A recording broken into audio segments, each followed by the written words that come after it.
Our word for today is greater, taken from the Gospel of Matthew, chapter 12. Jesus was going through a field of grain on the Sabbath. His disciples were hungry and began to pick the heads of grain and eat them. When the Pharisees saw this, they said to him, "See, your disciples are doing what is unlawful to do on the Sabbath." He said to them, "Have you not read what David did when he and his companions were hungry? How he went into the house of God and ate the bread of offering, which neither he nor his companions, but only the priests could lawfully eat? Or have you not read that in the law that on the Sabbath the priests serving in the temple violate the Sabbath and are innocent? I say to you, something greater than the temple is here.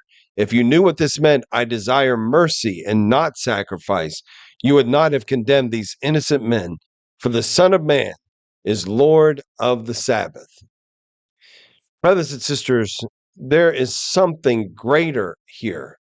Sometimes we lose ourselves in the things of God and forget that they are all given to us that we might know God. Yes, they're all gifts, all of them. The sacraments, the sacramentals, Sabbath itself, the temple, parish, everything, all of it. Everything is a gift from God. All of these good things are gifts from God that we might know Him better, that we might come into a more intimate relationship with Him. But the power behind these things is Him. That's it. It's all about Him. Sometimes we lose our sight and become more focused on the things of God than we are of God Himself. Yes, He invites us into that relationship using these things by His own choice. This is the way that He has set it up.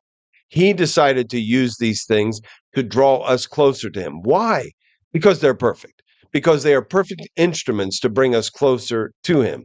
There is no doubt that as we participate in Mass, as we participate in the sacraments, as we participate in the prayers of the church, as we participate in prayer together, communion together with the body of Christ, yes, there is great strength in that. There's great strength in the sacramentals. There's great strength in all of these things. But it all comes back to Him. It all is available to us because of Him, because of His own good choice and His own free will, that we might draw closer to Him. He has used these for the building up of the body, and they are not to be in any way discouraged or dismissed. Understood correctly, they are all pointing to Him. They are all pointing to Him. And we have to confess that at times, factions of our church, even ourselves, have gotten caught up in the things of God, in defense of the things of God, and forgotten that we are there to serve God, that we are there to be a member of His body, proclaiming this truth to others, not to be divisive in any way, but to continue to proclaim this gospel of absolute love. Because what we are called to from this moment, from this very moment that you're hearing this message until you close your eyes to this world, what we are all called to, each and every one of us, is to be perfected in love before that moment comes. Perfected in love right here on the earth. And God has given us every tool, every instrument, every grace we need to achieve that.